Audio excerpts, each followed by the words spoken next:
I'm Jillian Kelly, one of the district vets for Central West Local Land Services. The fire sort of hit on the Sunday and we rolled out our services on the Monday morning. So we worked in teams of one vet and one biosecurity officer. What we were doing was moving from farm to farm and looking at the animals and assessing them and seeing how bad their burns and their injuries were from the fire, and then euthanasing what needed to be euthanased and treating where appropriate. Their reactions really varied, especially early in the piece. On the Monday and the Tuesday, people were very, very shocked and their reactions varied. So some people were completely fine for us to come on and to have a look and to address the situation. Others wanted to be involved, some didn't want to be involved. It really did vary and we had to address every situation differently.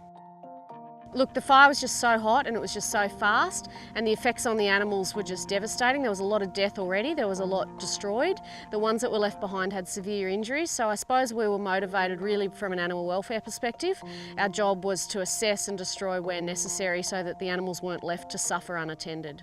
We were also involved in the provision of emergency fodder and water to livestock that survived, and we also did quite a bit of aerial surveillance looking for lost stock and looking for stock that might have been deceased and arranging burial of deceased stock so that they didn't pose a disease risk. The really important thing that happened as a result of the assessment and the destruction of the stock was the burial of the stock, and we had to make sure that we buried those animals in accordance with the EPA guidelines and that they were put in places where they weren't going to contaminate the water sources. Most farmers were incredibly appreciative. Once we had a chat to them and they understood what we were there to provide, they were usually very, very happy to see us and very happy to have our assistance.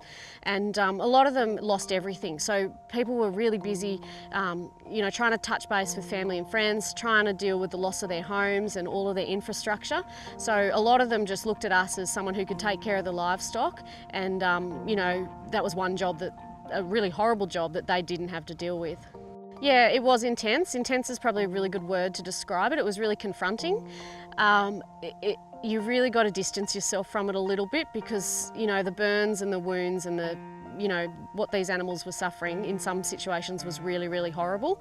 And, I'm a vet. I love animals, that's why I became a vet, and to see that is awful. But we were there to do a job, and a really important job, and so it was really important for us to stay really professional and not be emotional about it, and to make very scientific clinical decisions, and to remove ourselves a little bit emotionally from the situation. That's what the farmers were putting their trust in us for, and that's what they were relying on us to do.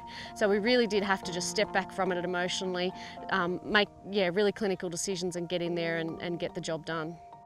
The biggest thing that I've taken away from it is, I suppose, mateship and the sense of community and how everybody really rallied together and got in and did the job.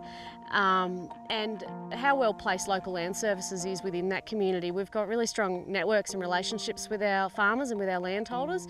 We've already got relationships built, and we're part of that community, and in times like these we're well placed to roll out and deliver these sorts of services.